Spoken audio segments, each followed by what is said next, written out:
Hello everyone, welcome to High School Mathematics channel. Today we are going to learn class 7 semester 2 chapter 1 ratio and proportion unit exercise. See now question number 1. If the cost of 7 toys is 1575 rupees, then what would be the cost of 6 such toys? Let us see the solution. This sum can be solved by using two methods. First method is by using unitary method. See here, cost of 7 toys they have given as 1575 rupees. Let us find cost of one toy, that equals to 1575 by 7. 7 ones are 7. 7 table 225 times 1575. Therefore, cost of one toy is 225 rupees. Now let us find cost of 6 toys, that equals to 6 into 225. That equals to, on multiplying we'll get answer 1350 rupees. Therefore, cost of 6 toys is 1350 rupees. See now first sum, second method using proportion. Cost of 7 toys is 1575 rupees. Let cost of 6 toys be x rupees. Then 7 is to 1575 is equal to 6 is to x. If the ratios are equal, product of means is equal to product of extremes. Here product of extremes 7 into x is equal to product of means 1575 into 6. That implies x equal to 1575 into 6 by 7. 7 ones are 7. 7 table 225 times 1575. That implies x equal to, multiply numerator 225 into 6, that is 1350 rupees. Therefore, cost of 6 toys is 1350 rupees. So any of the two methods we can follow to solve the given sum. See now second question. A boy went to a hotel and wants to buy 5 plates of idli worth 24 rupees each. After going to hotel, he observed the rates of idli were increased to 30 rupees. Now if the boy wants to buy idlis, how many plates of idlis he can buy with the same amount? Let us see the solution. Cost of each plate of idli is 24 rupees. Then cost of 5 plates is 24 into 5, that is 120 rupees. If cost of each plate of idli is increased, then new cost price is, they are given as 30 rupees. Now we have to find how many plates of idlis he can buy with the same amount, 120 rupees. If the boy wants to buy idlis with the same amount, number of plates he can buy, that is total amount he had with him, that is 120 rupees, by cost of each plate is 30 rupees. Now let us see the calculation. 31s are 30, 34s are 120. Therefore, number of plates he can buy is 4. Thus, he can buy 4 plates of idlis with the same amount. See now question number 3. Raju covers a distance of 28 kilometers in 2 hours. Find the time taken by him to cover a distance of 56 kilometers with the same speed. Let us see the solution. Time taken by Raju to cover a distance of 28 kilometers, that is 2 hours. Time taken by him to cover a distance of 56 kilometers be x hours we have taken. Here distance and time are in direct proportion. Therefore 28 is to 56 is equal to 2 is to x. Now let us see the calculation.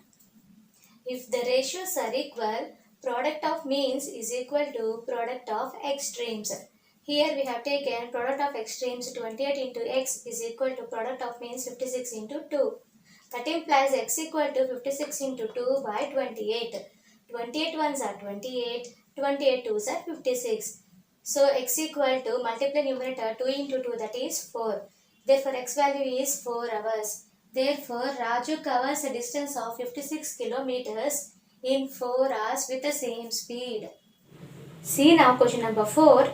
24 men working at 8 hours per day can do a piece of work in 15 days. In how many days 20 men working 9 hours per day do the same work? Let us see the solution. Here we have 3 quantities, that is number of men, number of hours and number of days. So we have taken a tabular form. 24 men working for 8 hours per day can complete the work in 15 days. Then 20 men working for 9 hours per day, in how many days they will complete the work we have to find. Here we have taken number of days they can finish the work as x. Always unknown value we have to denote with downward arrow. Now see here, this number of days we have to compare with number of men and number of hours. 24 men can complete the work in 15 days, then 20 men can complete the work in more number of days. Observe here, more men, less number of days, less men, more number of days. Here both are inversely proportional. So number of days and number of men are in inverse proportion. So we have denoted this with opposite arrow. Now we have to compare number of hours and number of days. 8 hours working per day, they finish the work in 15 days. Then working 9 hours per day, they can finish the work in less number of days we assume. See here, less hours, more number of days, more hours, less number of days they can finish the work. Here also both quantities are in inverse proportion. So we have written number of days and number of hours are in inverse proportion. So we denote with opposite arrow here. Now let us see the calculation. Since number of days depends upon number of men and number of hours, so we will take a compound ratio of 20:24 and 9:8. We know compound ratio formula A into C is to B into D. So we have written ratio of number of days, that is 15:x is equal to A into C, that is 20 into 9 is to B into D, that is 24 into 8. That implies 15:x is equal to 29s are 180 is to 24 8s are 192. Since the ratios are equal, we can write product of means is equal to product of extremes. That is x into 180 is equal to 15 into 192. That implies x equal to 15 into 192 by 180. 15 ones are 50, 15 12s are 180. That equals to 192 by 12. 12 table 12 ones are 12, 12 16s are 192. Therefore x value is 16 days. Thus 20 men working at 9 hours per day can do a piece of work in 16 days. See now question number 5.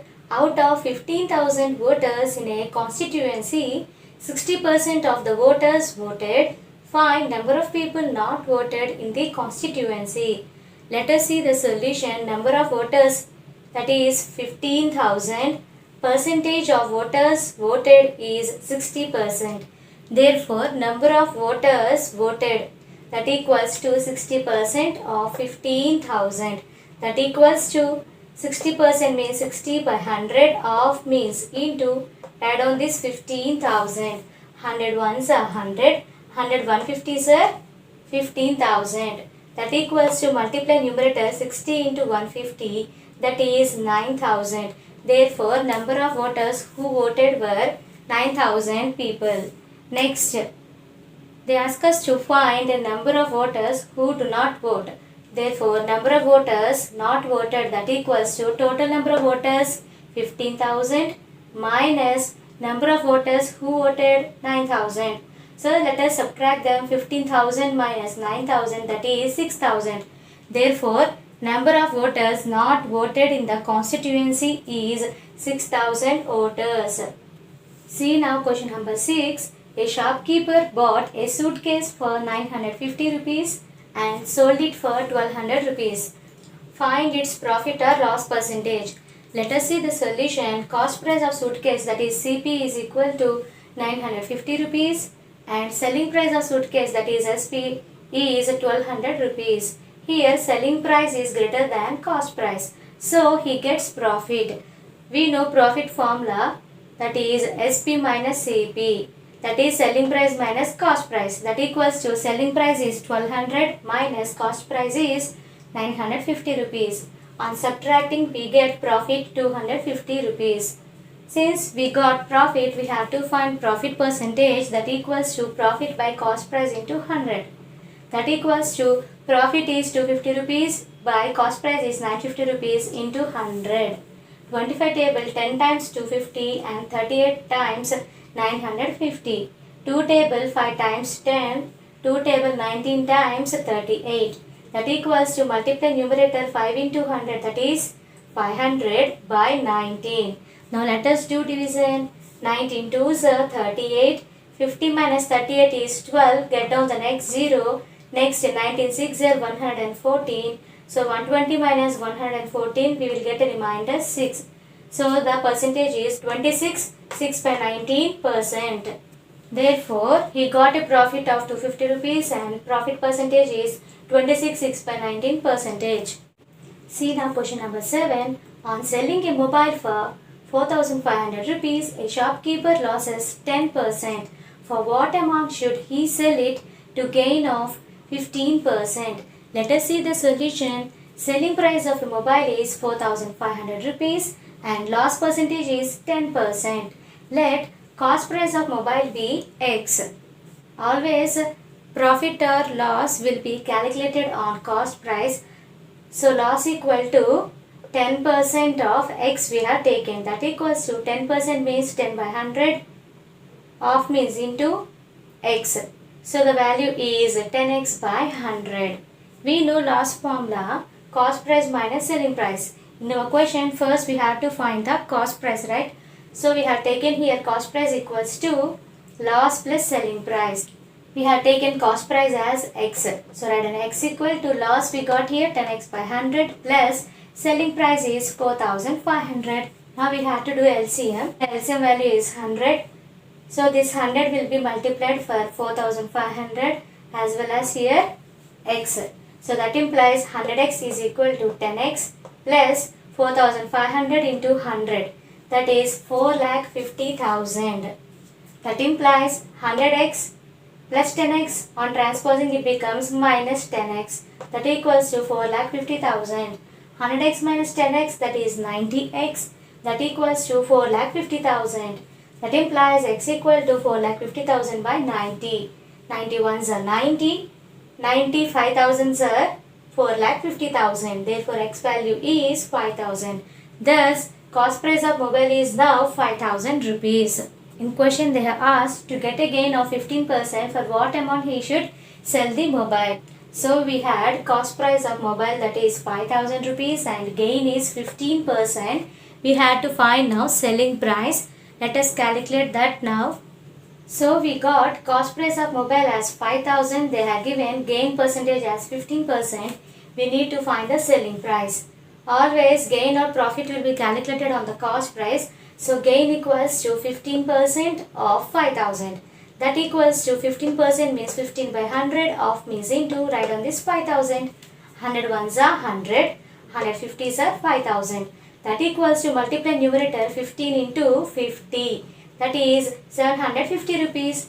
Therefore, gain is 750 rupees. We know gain formula, that is selling price minus cost price. In our question, we had to find now selling price of mobile to get a gain of 15%. So, selling price is equal to gain plus cost price. That is, gain we got 750 rupees plus cost price is 5,000. So, selling price is, after adding these both, we get 5,750 rupees. Thus, to get a gain of 15%, the shopkeeper must sell the mobile for 5,750 rupees. See now question number 8. A carpenter allows 15% discount on his goods. Find the market price of a chair which is sold by him for 680 rupees. Let us see the solution. Given selling price of a chair is 680 rupees and discount percentage is 15%. Let market price of chair be X. Discount is always calculated on market price. So discount is equal to 15% of X. That equals to 15% means 15 by 100 into X. So the discount value is 15x by 100. We know discount formula, that is market price minus selling price. In our question, we need to find market price of chair. So that implies market price is equal to discount plus selling price. See, we have taken market price as X, that equals to, next discount is 15x by 100 plus selling price is 680. After doing LCM, we have to multiply this 100 for 680 and as well as other side also. So that implies 100x is equal to 15x plus 680 into 100, that is 68,000. That implies 100x plus 15x, on transposing it becomes minus 15x, that equals to 68,000. That implies 100x minus 15x, that is 85x, that equals to 68,000. That implies x equal to 68,000 by 85. 85 ones are 85. 85 800s are 68,000. Therefore, x value is 800. That is, market price of chair is 800 rupees. See now question number 9. What is the simple interest accrued on a sum of 75,000 rupees at the rate of 11% for 3 years? Find the total amount. Let us see the solution. Given sum, that is principal amount P, that equals to 75,000 rupees. Rate R equals to 11%, time T equals to 3 years. Now we have to calculate simple interest, that is I equals to P into T into R by 100. That equals to principal amount is 75,000 into time 3 years. So 3 into rate 11%. So multiply by 11 by 100. Now let us see the calculation. 100 ones are 100. 100 750s are 75,000. That equals to multiply numerator 750 into 3 11s are 33. Let us see the calculation. 3 zeros are 0, 3 5s are 15, 5 carry 1. 3 7s are 21 plus 1, that is 22. Again multiply with 3 means same answer. So here we have written 2250. Let us add now. 0, 5 plus 0 5, 2 plus 5 7, 2 plus 2 4 and add on 2. So the answer is 24,750 rupees. Therefore, simple interest is 24,750 rupees. Here in our question they ask us to find the total amount, that is principal plus interest. That equals to principal amount is 75,000 rupees plus interest we got here 24,750. On adding both we got result 99,750 rupees. Today we have seen Sem 2 Chapter 1 Ratio and Proportion Unit Exercise all sums. Hope you all like this video. If you like this video, please like, share to your friends and subscribe to our channel. Thank you for watching.